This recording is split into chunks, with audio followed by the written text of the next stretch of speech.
So, ladies and gentlemen, Gemma O'Doherty.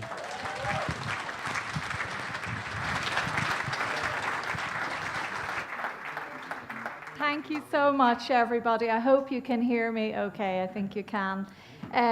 It's wonderful to be here in this beautiful English countryside, beautiful setting, among so many people who are awake, who are seeking the truth, and who really care desperately about what is happening to our nations, to our continent, to our planet, and to humanity.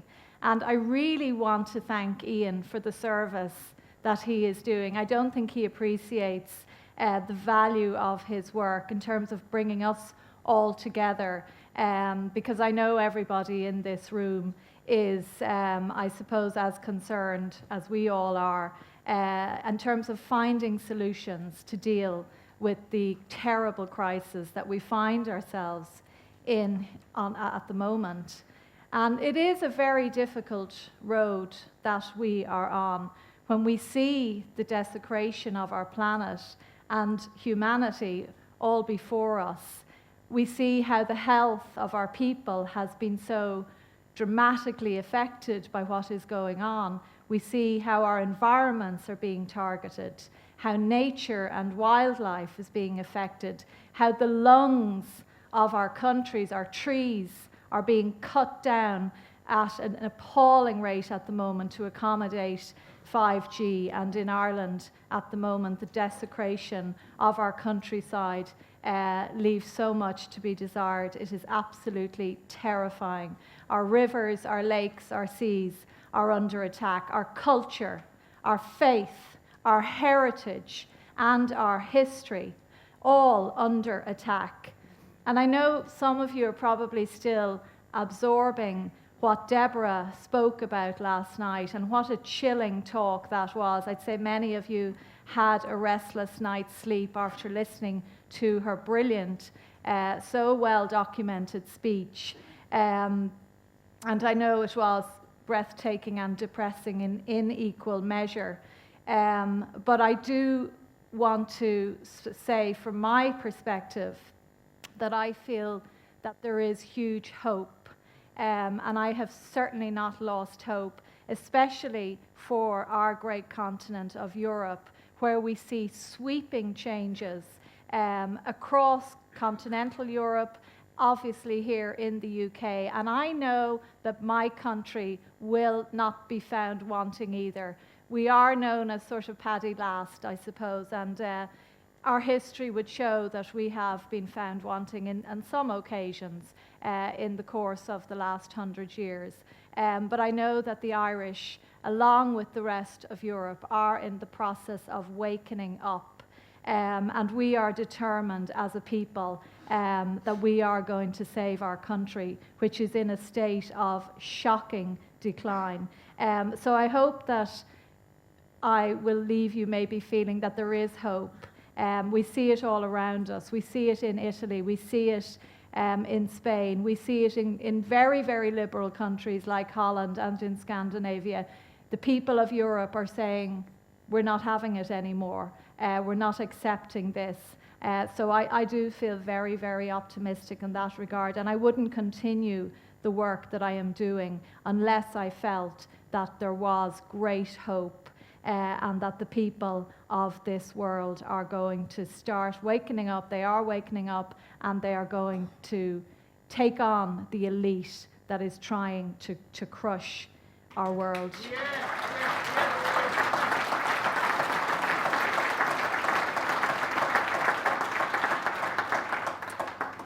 So I'm going to talk a little bit about myself and the journey that led me to here today, I suppose, and why I have decided to go from the world of journalism into the dark side, as we would always have called it within journalism, politics. It's never been a place that I wanted to enter into. My job as a journalist has always been to hold power to account, and journalists, if they're doing their job, should have a an instinctive hatred of politicians and always to assume that they're going to do the wrong thing by the public. So getting involved in politics has been a very difficult choice for me, but I see it as the only choice at this stage. So I'm going to talk a little bit about my career working in the mainstream media for almost 20 years and how I really became the enemy of the establishment in Ireland. I'm going to talk then a little bit about how advanced the plan is in Ireland at the moment and how we have followed the globalist narrative, right to the just everything about Ireland at the moment now is all about globalism, and the country's almost unrecognisable. And then I'm going to talk a little bit about why I've decided to go into politics. And I suppose there were many seminal moments that led me to this place where I find myself now, seminal moments in my personal life and in my professional life. My father was a pharmacist and my mother was a nurse, and I grew up in a chemist shop in Dublin. And my father was old school, trained in pharmacy through Latin, wrote all of his prescription books in Latin. And I don't actually know how he made a living, because he was very, very wary of drugs. He was well known for challenging doctors who were over-prescribing, and this was back in the 60s, 70s, 80s. And many's a time he would have a row with a local doctor who had prescribed antidepressants or tranquilizers for somebody whom he believed did not need them. So that was his mindset, and it made me very, very skeptical of Big Pharma. He was very, very concerned about the takeover of local chemists who were very much involved traditionally in not necessarily pushing drugs on people, which has happened now within pharmacy, but talking to customers about how they were feeling, etc., and almost acting on a parallel to a GP. So my mother, obviously being a nurse, it was a medical household, and I developed a very strong sense that my father really believed that nature provided the cures, and that we where to look to nature. I know one of his favorite products was honey, glycerin and honey for coughs, and he always tried to sell those products that were less, containing chemicals and that. So one of the first stories that I wrote, and it sticks in my mind to this day, was of a young mother whose son had developed autism after he received the MMR vaccine. And I remember spending an afternoon with this young mother in her home, and it was very early on in the sort of mid to late 90s when I had just started in my career in journalism. And this young woman, who knew her son better than anybody else, knew that he had been developing perfectly as a little boy, but as soon as he got that vaccine, something changed in him. And I sat and watched him, and her life had been destroyed, and clearly his had been too. And when I published that story about her beliefs, one of the first things that happened to me, now I was a young reporter at the time, and I was in a newspaper that, it was the biggest selling newspaper in Ireland, the Irish Independent, and it was at a time when journalism was actually still fairly effective, and it hadn't been controlled to the extent that it is today. But I remember the day it was published, somebody much senior in the company, in the newspaper, who was involved in health, attacked me for having the temerity to tell that mother's story, and who did I think I was and what was I doing. And I remember at the time thinking, it's our job to tell the stories of citizens, of parents, of individuals, not the stories of companies and big pharma and corporate interests. And that was what I wanted to do. But that was a story that we did it, we ran it, and I got an awful lot of grief for it. But I continued. It seems that a lot of these stories seem to come my way.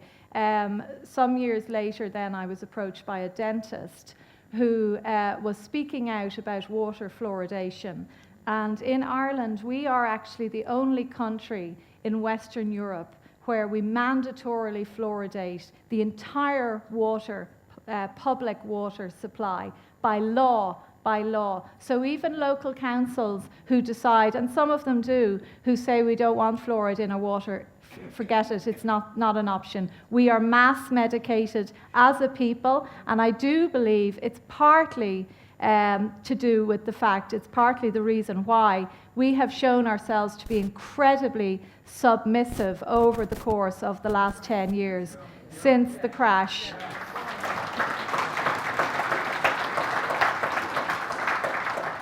Because we were the country that possibly, after the Greeks, suffered the most as a result of the appalling bailout that was foisted upon us, which has left us in debt to the tune of 60 billion plus.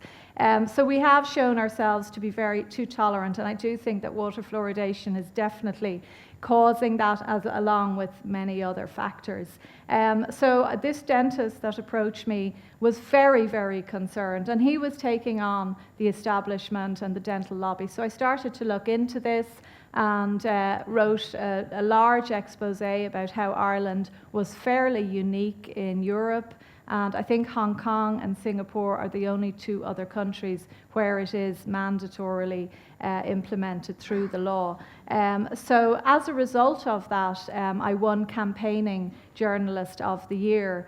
And at the time, we felt, I had a very supportive editor at the time, and I felt strongly that this was definitely something that the government needed to take on. So I got an interview with the then Minister for Health, who's currently the leader of the opposition, but we don't have an opposition in Ireland at the moment, a man called Micheál Martin. And I pleaded with him to please consider removing toxic fluoride from the water, because you all know it's not naturally occurring fluoride. But there was no question of that happening. They set up a so-called forum on fluoride, and that basically decided that it would continue. The dental lobby came down on me like a ton of bricks at the time, and I was a young reporter. I didn't really get what this was about, because I didn't really understand the connections with Big Pharma and our medical profession, which are toxic and incestuous in Ireland. But we weathered that storm, and thankfully my editor supported me to the hilt. We raised awareness about water fluoridation, but to this day, unfortunately, it continues, and it is a no-go area to talk about water fluoridation in the mainstream in Ireland is to be called a conspiracy theorist. So it's very, very difficult. So, I mean, these were the early stories that led me on this path. And I then started to, I was moving up the ranks within my newspaper. Things were changing in terms of the ownership of the paper. And I'll talk a little bit about that in a moment. But it was then that I started to get more involved in crime and exposing corruption within our police force, which are highly, highly corrupt. And the turning point for me was a day in August in 2010, when I had been asked to cover one of the great events of the summer in Dublin, the Dublin Horse Show, and I'm a horse lover. Horses are my passion and my escape from all of the insanity. So I was always delighted to cover anything to do with horses. And while I was covering this story at the Dublin Horse Show, I got talking to a man who was, he was actually involved in fox hunting, and he asked me, we were sitting chatting, I was talking about how the recession had affected the horsey set and the rich set, I suppose, in Ireland, and I was interviewing him. And he said to me, he asked me if I would consider looking into a murder that had happened in the Midlands in Ireland in 1985, the murder of a very respected priest. Now, I was a child at the time, I barely remembered it, but when I started to look into it, became clear to me that it had been covered up, and the facts of that murder had not been told to the Irish people, and the priest himself had not got justice. So this man was a neighbour of the people in whose home Father Niall Malloy was murdered, and he asked me to examine some of the evidence that had been going around in his head for a couple of decades, and so I did that, and basically what happened, Father Niall Malloy was murdered after a society wedding in a mansion in the Midlands in County Offaly. And there were some senior politicians present at the time, and he was brutally murdered. He was in his early 50s. He was very well respected, and he had got embroiled in financial dealings with the family in whose home he was murdered, and they had very strong political connections, and he suffered a really, really brutal death. So this, I presented all of the evidence that I had got over the course of several months, and we published a very extensive investigation.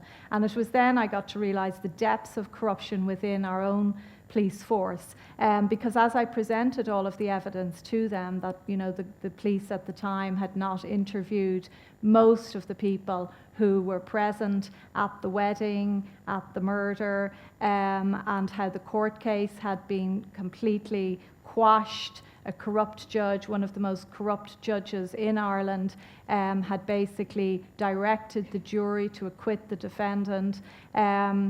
And I noticed that the guards, the police, just did not want to know. And I persevered and continued to publish stories. And increasingly it became obvious to me that the depths of this cover-up were something that I could not believe. It changed my entire view of the country that I lived in, and my view of the police in particular. So I suppose I became a bit of a thorn in their side, and it took 2 years for them to finally take the case seriously, because I was going in and out of our Dáil, which is our parliament, and showing the evidence of this cover-up, which involved the Catholic Church, it involved our health service, it involved the police, obviously the judiciary, and elements within the political elite. So it was a really profound cover-up. And eventually they said that they were going to reopen the case. And this was just purely to get me off their backs. At the time, my newspaper was going through a lot of transition. And the man who is the wealthiest man in Ireland, a man called Denis O'Brien, who is the biggest Irish donor to the Clinton Foundation, and has very, very close ties to Bill and Hillary. And whenever they come over, when Bill Clinton comes to Ireland in particular, this man Denis O'Brien would fly them over in his private jet, etc. And they're exceptionally close. So he was in the process of taking over my newspaper at around the time that my investigations were coming to public attention, and I was being nominated for awards for my work exposing corruption in the guards, in the police. And so it was an interesting juxtaposition, I suppose, because when he finally became the biggest shareholder of independent newspapers in Ireland and here in the UK, towards the end of 2012, I was gaining a lot of traction in my work, and he made it very, very clear that he did not want us to be involved in adversarial journalism, in investigative journalism. And when we talk about adversarial journalism, to me, all journalism should be adversarial. Because basically when you ask a politician a question and they don't give you the answer, you have to keep going back until you do get an answer in the public interest. So he didn't want any of that at all. And he came upon his wealth in a way that is highly questionable. You can look into it. A long tribunal was set up to basically establish that he had acquired a mobile phone license through dubious means, and that made him the wealthiest man in Ireland. And he's very, very involved in Haiti in communications. Digicel is his company. You can read all about that. But so he has also tried to silence our parliament on a number of occasions. And when people inquire into his own financial interests, legal actions are often taken against them. So he was the last sort of person you would want involved in journalism. At this time, I was approached by a number of police whistleblowers who were exposing a lot of corruption within the force. Now, this was the first time that whistleblowers had emerged within the force. And they came to me because I was really the only journalist at the time in the country who was willing to take on corruption within the force. And what these two men were doing, they're both national heroes in Ireland now, Maurice McCabe and John Wilson. Maurice was a sergeant in the traffic corps. But they were exposing the fact that the elite in Ireland, a very tiny pool of people, they all went to the same schools and golfed the same courses, that they were going onto the roads of our country and doing whatever speeds they liked. And they were abusing the penalty point system. And some of them were judges, some of them were politicians, crime reporters, editors, and it was quite clear that the motoring laws of our country were not applying to them. They were also, these whistleblowers, exposing much more serious corruption. So they came to me and asked me to look at the evidence. They had been to every government department, all of the oversight bodies, and they had faced just blank. They were being completely silenced in their work, which was why they said they had to come to the media. So I started to become embroiled in that as my paper was being taken over by Dennis O'Brien. And I got a story about our chief of police, our Garda commissioner, having his speeding points wiped. So that was the end of my career in INM. And I was chief features writer at the time, and I had been there for nearly 20 years.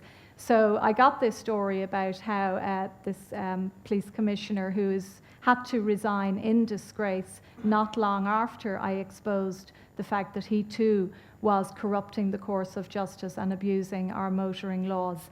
But I was asked, shortly after, there was a lot of resistance within the paper to publishing that story, and I kept the pressure on. I continued to write stories about high-profile people, politicians in particular, abusing our laws. And one day then in 2013, in April 2013, I was called up to the 5th floor of my newspaper, and I was told, you give up corruption or you're out. And I said, well, I'm out, and you'll see me in court.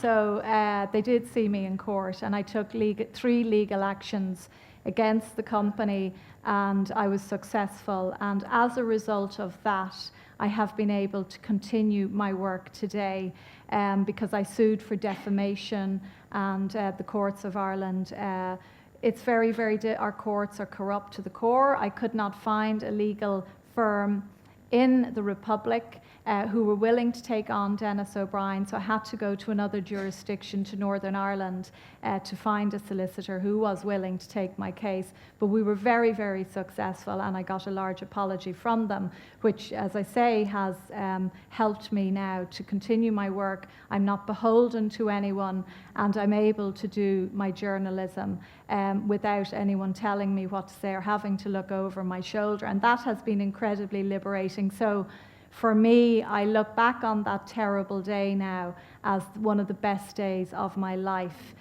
because somebody, probably a higher power, came in and plucked me out of there, because I would never have been able to stay working under Denis O'Brien. And since then, our media in Ireland has shown itself to be completely captured, controlled, and we don't have any media left. They're just basically the propaganda wing of the government and the globalist elite, and that's it. So I continued.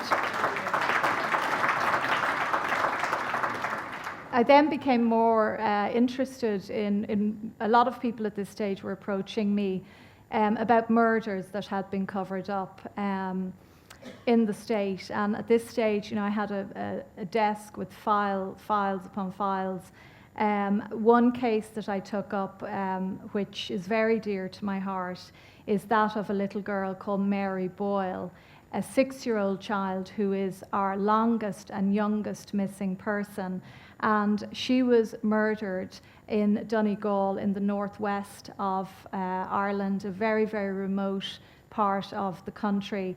And I got to know her identical twin sister and other people who were close to the case, including the first officers on the scene on the farm where she vanished in her uncle's company back in 1977. And I spent a lot of time up there investigating that particular case.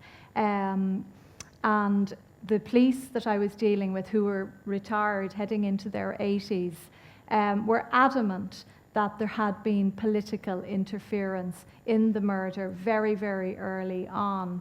And we have, like the UK, we have two parties, Fianna Fáil and Fine Gael, who've gone in and out of government since our independence 100 years ago. And they have now merged, really, there's no difference between them. So I was informed by these police officers that a politician from Fianna Fáil had ordered that the chief suspect, the uncle of the child, who was also a member of Fianna Fáil, that he was not to be questioned. And these two officers said this on camera to me on the record, that this had been the case. And the more I looked into this case, it was quite clear that we were looking at another appalling cover-up, that there had been no proper investigation. And in the course of my investigation, I have been examining connections, possible links to Lord Louis Mountbatten, who had a castle very close by. It's called Classy-Bawn. And I believe that there certainly are quite a few allegations about his connections to paedophilia, but he was very close to the politician who covered up this child's murder. And when he was blown up back in the 70s, this politician, Sean was the first on the scene, and actually called for, he was the first on the scene after the bombing allegedly by the IRA, but he also called for a monument to Lord Mountbatten to be built in the area, which caused a little bit of concern in a deeply Republican area. But I do believe that there was a broader paedophile ring in operation in this area, and I do not believe the reasons that were given to the Irish people for the murder of Lord Louis Mountbatten. I believe that he may have been murdered because of some of his paedophile activities. And I know that that will not be a popular thing to say maybe in this country, but certainly I believe his activities in Ireland, what he was actually getting up to.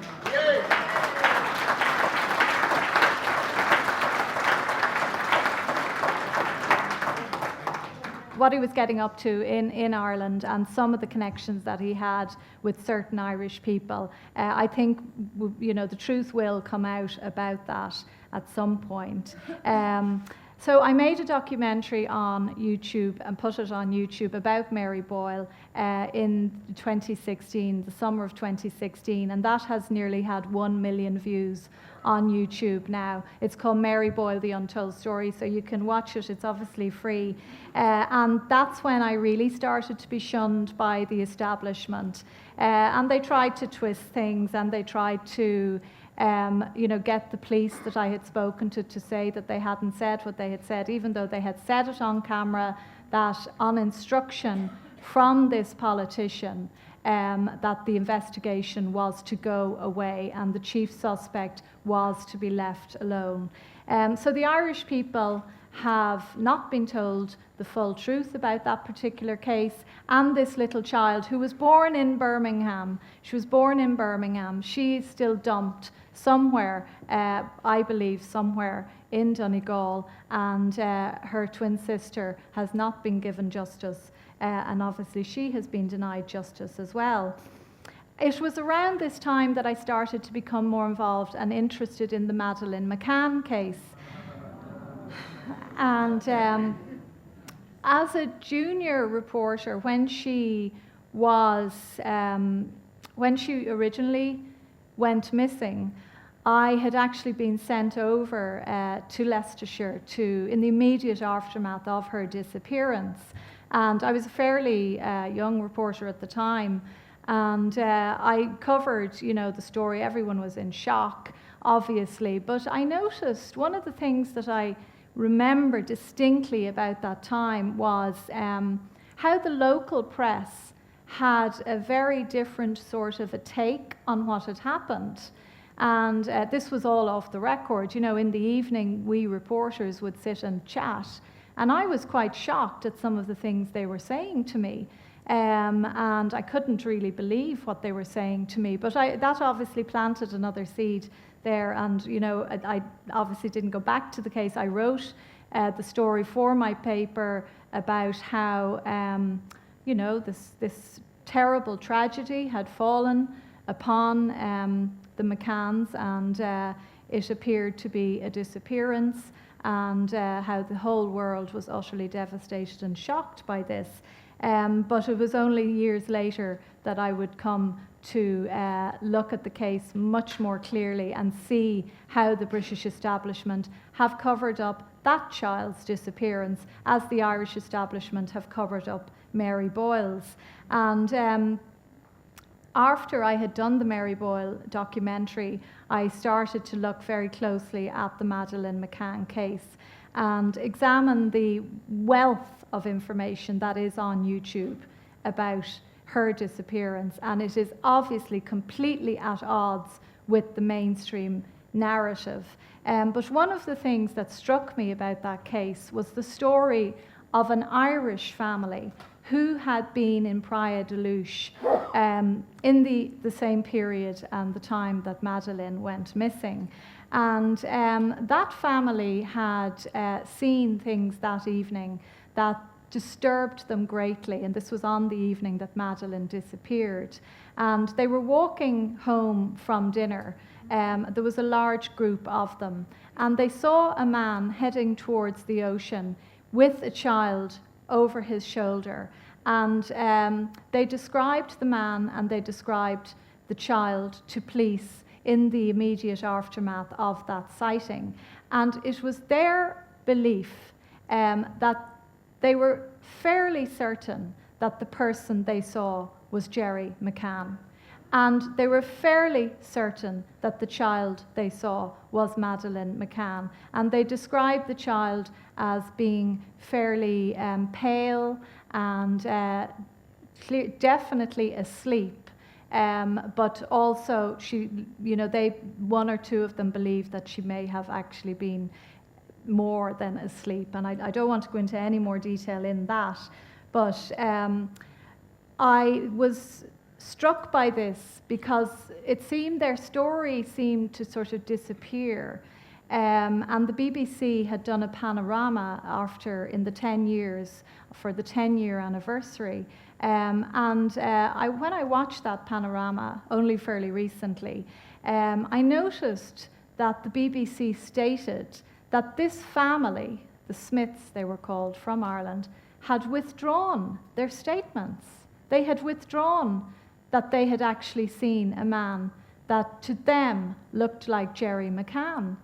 So I thought, how unusual. Why would a family go to the trouble of speaking to the police, making these statements. They had absolutely no reason to do any of this. And not only did they make statements to the police at the time of her disappearance, but Mr. Smith, the father of the family, who is the key witness in this case, when the McCanns were coming back to the UK, leaving Portugal after they'd been made arguidos, Mr. Smith was sitting watching the BBC News on the evening of their return. I'm sure many of you will remember the sight of them coming down the steps of the plane, and Jerry McCann had his young son on his shoulder, asleep. And Mr. Smith was sitting in his living room watching this, and he bolted up when he saw this on the BBC News. And for him, he described it as a moment of total recall, that this was the person that he believed he had seen that night. So again, the police were contacted and statements were made again. And as I say, these people had absolutely no reason to become embroiled, that I can see, to become embroiled in such a difficult case. Any of us that have attempted to shine a light on this case away from the narrative that has been given to the public, the mainstream narrative, have suffered hugely.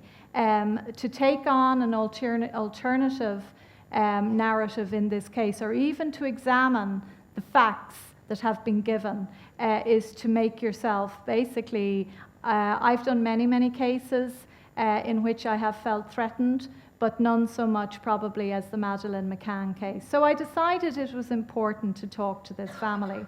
And early last year, I travelled to the town in Ireland where they lived, and I spoke to Mr. Smith at length. And I said to him, "Did you withdraw your statement?" And he said, "Never." Never. And I said, "But the BBC said you did."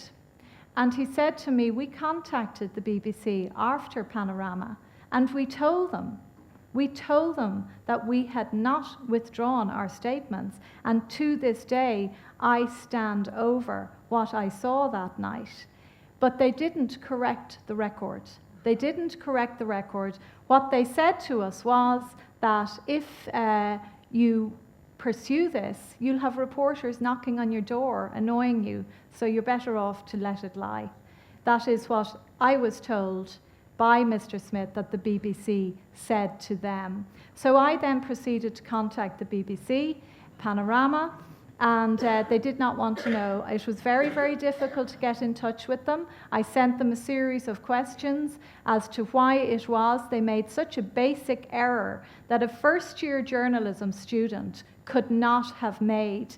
To make a statement like that, to say that witnesses who are producing what they believe to be very important evidence, to include that and to say that in fact that had all been withdrawn. It was not credible to me that they would not have checked, first of all, with the Smiths to see if the Smiths had withdrawn their statement. So the BBC blocked me until such time as I made it clear that I was going to expose this. And they came back to me and they said it was an error made in good faith. So it was not credible at all in any way, shape or form. So we published that. My story is in a magazine called Village. It's called "Did the BBC Bend the Truth?" Yes, they did. The BBC are not telling the British public about the facts of the Madeleine McCann case, the most high-profile case of a missing child in the world. The BBC have lied to the public. They have lied.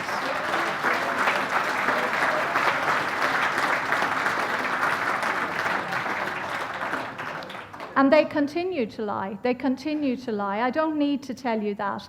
Madeleine McCann had Irish grandparents, and to me, her disappearance is as important as all of the other disappearances that I have been investigating. I believe that there is child abuse in many of these cases.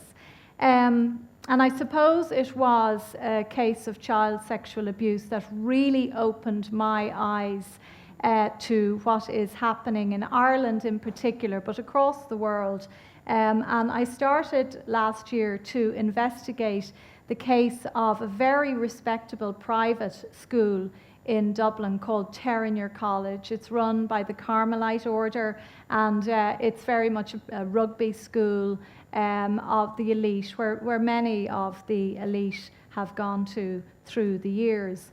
And I began to speak to some past pupils who told me terrible stories of abuse that went on in that school, child sexual abuse. And I suppose in Ireland, you know, this is not new, but what was new about this particular story was the fact that it was the first time that the middle class, the private schools, had been exposed for abusing children, sexually abusing children. We know that many of the working class Christian Brothers schools had been involved in paedophilia, but it was the first time really that a light was shone on the middle classes, and it is now my belief that child sexual abuse was as rampant within the higher sections of society in Ireland as it was among the more working class element. And it has really helped me to understand what has gone wrong with Ireland in some ways, and I'll shine a little bit of light on that. But within the case of Terenure College, it produced a lot of the bankers and the lawyers and the politicians and the doctors who are part of the elite. And many of them experienced child sexual abuse when they were children, but it was not spoken about. And it was brushed under the carpet. And I suppose this led me into the whole world of narcissism and narcissistic abuse, and how it is the case that child sexual abuse is being used as a weapon. It's being used as a weapon to destroy children so that they go on to become the robots, the psychopaths, the narcissists that do the work of the elite. And I have no doubt now in Ireland that that is partly what has happened, and maybe it is politically incorrect to say it. I am not saying that all people who are sexually abused go on to abuse others. Of course that is not the case. But sadly, some of them do, and especially within the higher echelons of society. And when I look at what the banks have done to the people of my country, how so many of my people are stuck in debt slavery, where they will never ever get out of this appalling burden that has been placed on them purely because they wanted to own a home of their own. And you look at the cruelty of the banks, you look at the cruelty of the people who are involved in our legal industry. And I call it an industry because it is not a profession or a vocation anymore. It is an industry.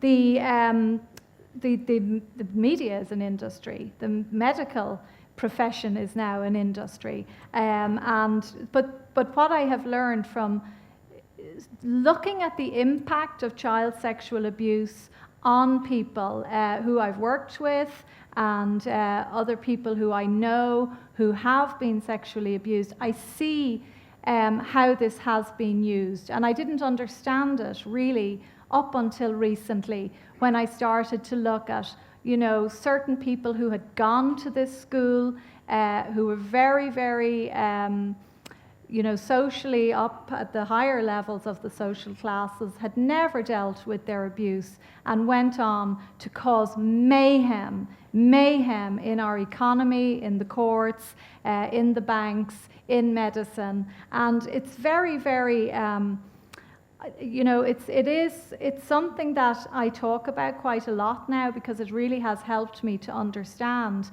The Irish people in many ways have been trauma bonded to their abusers, and this is what narcissistic abuse is about. It's a bit like the spouse who is incapable of leaving her abuser or his abuser. And you all probably know about Stockholm Syndrome, but what has happened to Irish people since we got our independence from the British over 100 years ago, as I say, we've been taken over by these two parties, Fianna Fáil and Fine Gael. And sadly, even though these parties have left our country in ruins time and time again, and it's a country that has so much to offer. We have vast natural resources all around our coastlines. That's why the globalists are so determined to own it. But time and time again, we've faced recession, we've faced mass emigration in the course of our history, and these parties have ruined our country. But yet, the electorate continue to vote for them. And I've tried to work it out. What is it with people? And I do actually think that it's like a cult-like mentality, that people are being so abused that they don't appreciate their rights. They don't seem to mind the fact that their taxes are being squandered day in, day out. They've lost all connection with democracy, with the social contract, and they just feel completely cynical. And for me, this is one of the reasons why I've decided to get involved in politics, to say to people, you do have rights. We have a constitution, which is the most precious document written by the men and women who gave us our freedom from Britain. And the words of that constitution are being watered down by these corrupt politicians at every opportunity. They're holding referenda, and I'm really trying to get people to engage, back with politics and to say, take ownership of your country, take ownership of your rights. So it's.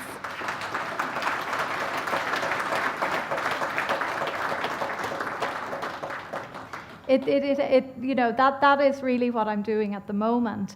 And I do believe that the Irish have been very, very suppressed. We're a very young nation in many ways. We've only had independence for 100 years. And since we got independence, I suppose we have squandered it. I'm sure the men and women who fought for our freedom in 1916 must be turning in their graves at what has happened to Ireland. And I believe that they deserve justice for what they suffered and the loss of their lives. And I am absolutely determined that we are going to salvage the Ireland that they dreamed of, an Ireland that respected all citizens equally and that was a true republic, because that is what they wanted for us.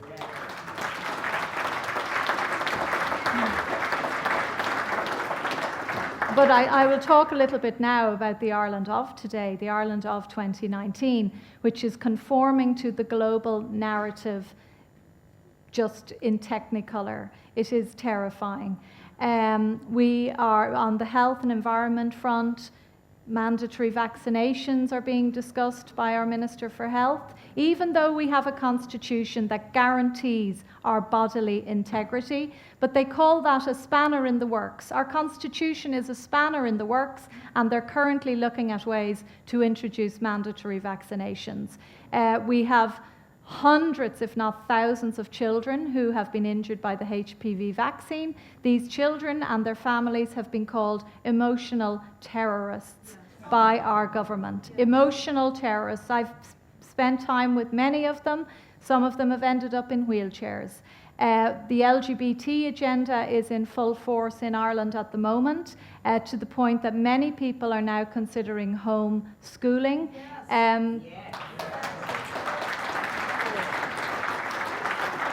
You'll be aware that we recently introduced gay marriage, and we now have the most liberal form of abortion in Europe, one of the most liberal forms of abortion in Ireland, in Europe. This is from a country that still professes to be largely Catholic and have a very strong Christian ethos. The media behaved despicably in the run-up to the abortion referendum, and the pro-life side were completely ridiculed, tarnished, and were not given a fair hearing. And there's a strong belief that the actual poll itself may have been rigged. But the form of abortion that was introduced in Ireland is not what the Irish people voted for at all. And it was taken, the right to life is in our constitution, and it was removed. We have open borders in Ireland, and in the next 10 to 15 years, the Irish people will be an ethnic minority in their own land. Just that little island, that is ours. It's our homeland, it's all we have. We were colonized for the guts of a millennium, and I don't hold any animosity towards our wonderful neighbors in Britain, who I have so much respect for standing up to that corrupt cabal in Brussels and trying to reclaim their sovereignty.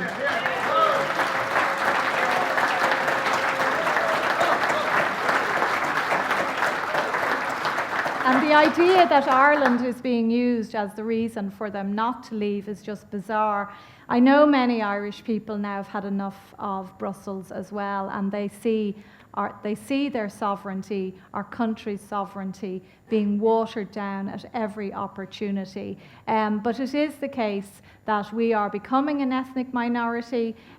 We have at least 60 million people in America who claim Irish heritage, and many more in Australia, New Zealand, here obviously in the UK. And I believe that our loyalty should be to them first and foremost. But when they come home now, most of them were forced to leave. Most of them were forced to leave. They did not want to leave home.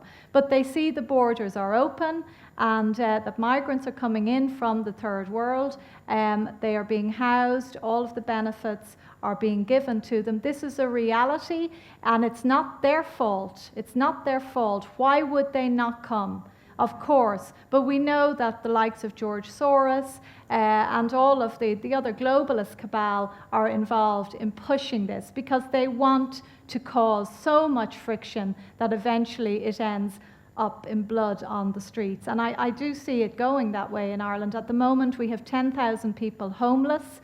Many of them are Irish people. We never saw this before in Ireland, despite everything. The sight of sleeping bags and tents on our main streets, on our canals, in our beautiful Georgian squares. It is truly devastating what has happened to our country. We're also the sick man of Europe. We have the third highest cancer rates in the world after New Zealand and Australia. This is supposed to be a green, and I use that word advisedly, fluoride possibly, yeah, absolutely. And we have more than 500,000 people waiting for hospital treatment. Our hospitals are like third world facilities now, and we used to have a good health service when it was not run by the state. But so they have destroyed everything that is good about Ireland. And I do believe, though, that at this point the fight is on, that the awakening, the fight back is on, and that the awakening is happening at a phenomenal rate. Am I okay for time, Ian? So that makes me very, very, very encouraged. And, you know, just like we have in Ireland, Silicon Valley has headquartered most of its European, EMEA, Middle East and African headquarters in Dublin, because they get special tax rates, as many of you will know. And so Google and Twitter and YouTube, they're all headquartered. A lot of them are headquartered in Dublin, and that has, you know, been one of the reasons why Dublin is so globalist. We barely have any Irish industries left, indigenous companies, and as soon as one, you know, there is an Irish success story, it's gobbled up by one of these corporations. So we have lost our unique, we're losing our unique Irish culture and heritage, and Ireland feels to me very much like a foreign country now, especially when I go into the city of Dublin, where I'm from, and you know, I don't really recognize it anymore, and it's desperately sad. It's desperately sad. What I wanted to say about the LGBT agenda, we have seen, for example, toddlers being subjected to drag queen story time. These are all the same narratives that are coming out across, and this was recently came up, a library, a public library was attempting to hold a drag queen story time for very small children, and people said no, we're not, this is not going ahead. But it's, you know, it's relentless now. It's nearly like it's in the final phase, and they're just pushing the whole thing through. Yesterday when I was coming here, I was just heading into security in Dublin Airport, which has lost all its Irishness. You would not know you were in Ireland when you're in Dublin Airport. I saw a sign for multi-faith room, and I decided I would go in and have a look. Now, there is a Catholic church on the grounds of the airport, but it's a good distance away from the terminal. So I went into this multi-faith room, and it was effectively a mosque. There was an area for washing. There was an arrow pointing to Mecca. There were prayer mats. And there were no crosses, no crucifix, no image of Jesus, Our Lady, no signs that you were in a Christian, predominantly Christian country. I started to do a video, and I was stopped because free speech is under severe attack in Ireland. But when I got down towards the plane, I did make a video about how appalled I was at this. And we have in Ireland a very extreme brand of Islam. We produce the second highest number of jihadis out of 26 countries. We have ISIS training camps in our mountains.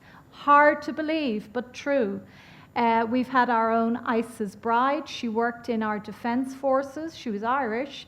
And she ended up out in Syria, and she's being welcomed back as if she's the hero of the day.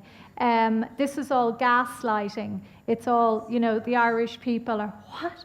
How? You know, how did people, we've many Syrians who were given Irish citizenship who are out with ISIS, and, you know, the government is saying these are our citizens. We have to look out when they come back, you know, and people are like, what? How did they ever get into the country?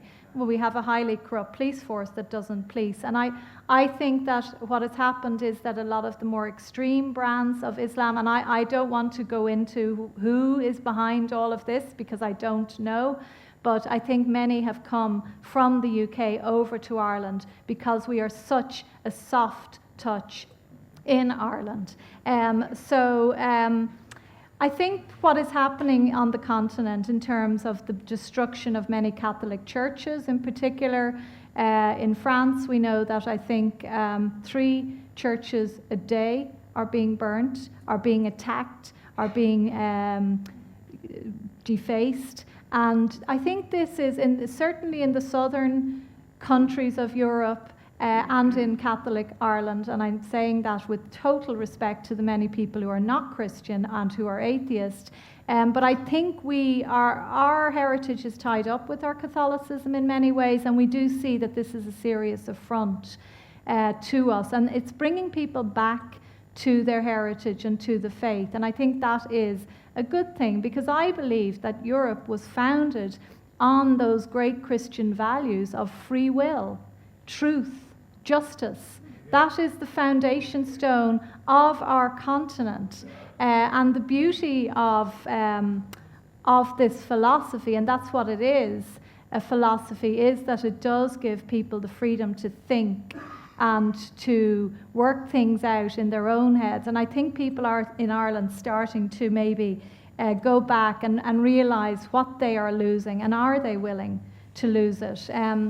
I recently had a little incident with Google, who are headquartered, the European headquarters is in Dublin. My YouTube channel was shut down on a very dubious copyright claim. So I decided, obviously you cannot never get anyone on the phone in YouTube / Google, and you can never ever get an answer from them when they misbehave. So myself and the Yellow Vest, we have a small Yellow Vest movement in Ireland. We decided that we were going to occupy Google, and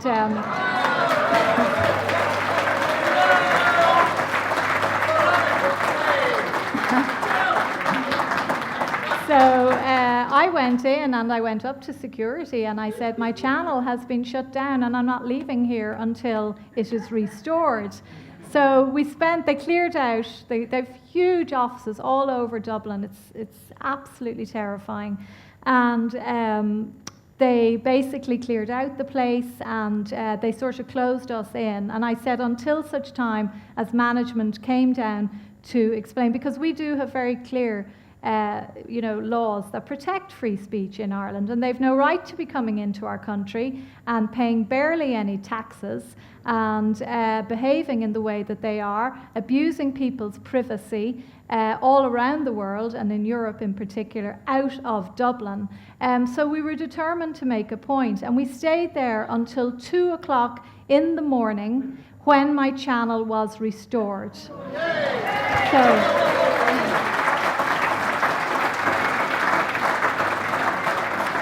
But they did, as they do in when other YouTubers, conservative YouTubers, have their channels shut down. They called the police.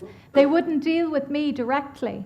They called the police, who should have been out investigating crime. So the police came down and they had to negotiate with California, the lawyers in California. So while we were sitting, you couldn't make it up, we were sitting downstairs occupying. But it was an eye-opener just to see how these places work and how completely unaccountable they are. Our Twitter is headquartered, its European headquarters is in Dublin as well. And the person who runs Twitter out of Ireland for Europe is a lady who used to look after the spin department of our corrupt police force. So these people are hand-picked, they're hand-picked. And the amount of trolling and abuse that is going on Twitter all across Europe, obviously the States as well, and all around the world, of those voices who are speaking out against the elite.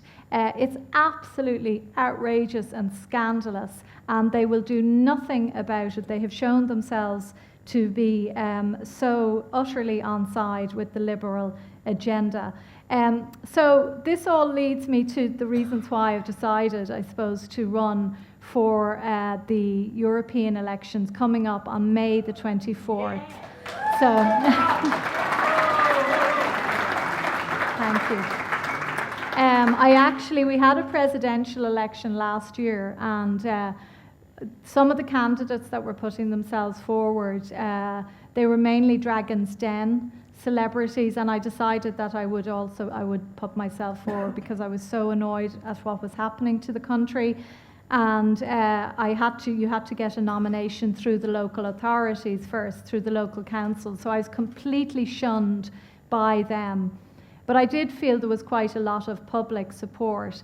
And one of the things that I noticed during that campaign last summer was I was being asked about the HPV vaccine and transgenderism at every single opportunity by the mainstream media. And that's really when I had my awakening. They kept asking me to endorse the HPV vaccine. And I said, what is wrong with you? I'm a journalist.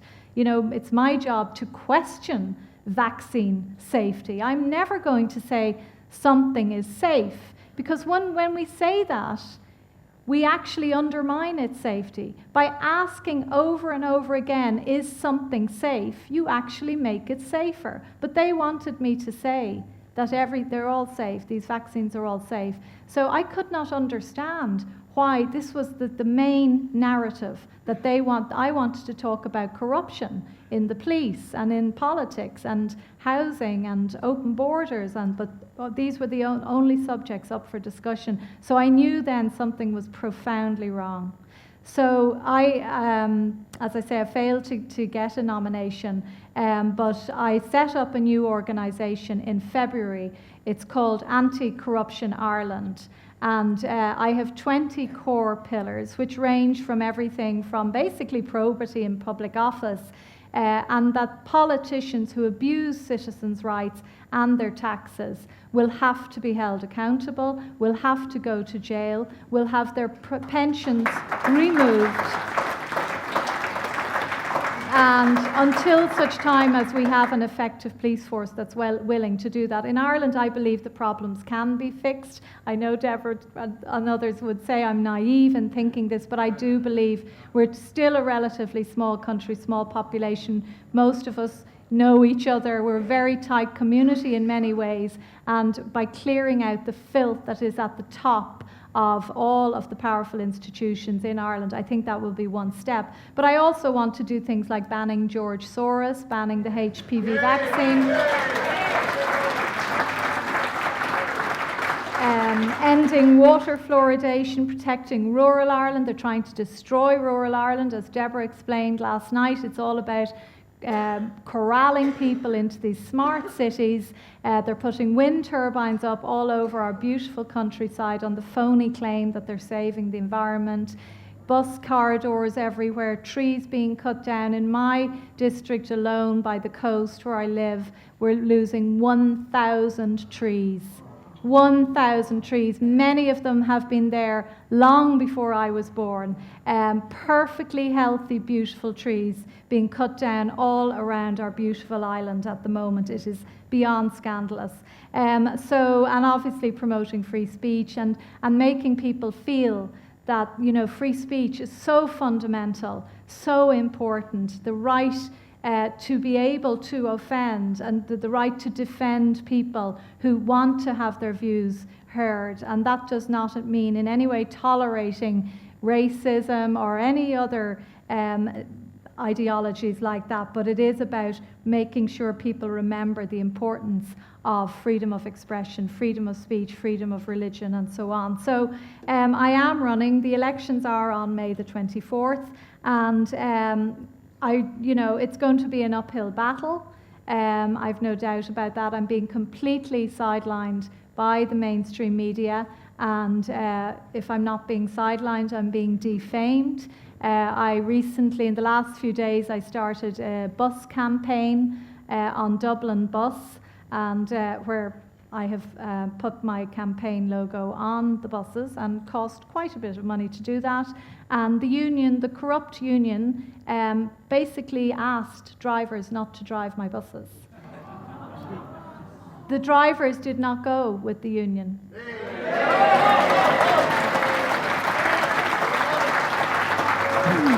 So I've no doubt there's all sorts of brown envelopes flying around at the moment and promotions being offered, but as we speak, no driver has refused. But this, the unions, as I say, they're all completely captured and controlled. So every time I try to hold a meeting, shut down. It's very, very difficult, but popular support is growing. Many Irish people are wakening up and they're saying, we've had enough of it. We're reclaiming our national sovereignty. We are fed up of being told what to do by unelected, unaccountable people in Brussels. And we want Ireland to be Ireland again. And I think that I do feel that there's great hope. We're learning from what's happening on the continent with the Gilets jaunes, with Salvini. And I do, even though I know Viktor Orban, some people would question some of his policies, I do like the fact that he has banned George Soros from his country, and also that he is promoting pro-life policies and encouraging Hungarian women to have children, and he wants to put the focus back on the family, which is the primary, for me, the primary institution of the state. And when the family is weak, the nation is weak. We need to make our families strong again.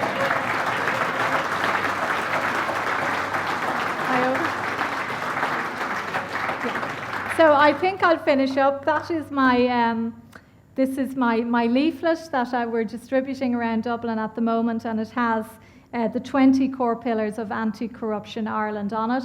We've had, since I launched it in early March, we have about nearly 3,000 members, and it's growing. So my plan is, I don't recognise the European Parliament. It's not a parliament. Obviously, all the decisions are made by the Commission, the Council of Europe. So my plan will be, if elected or if not, that I intend to build this platform in Ireland and to try and find like-minded people who are willing to run for our national parliament elections, which are coming up.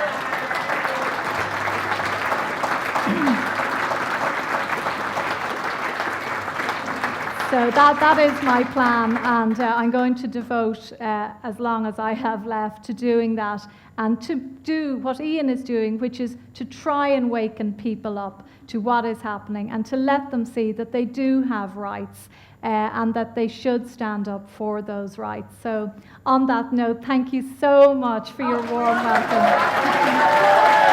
Thank you.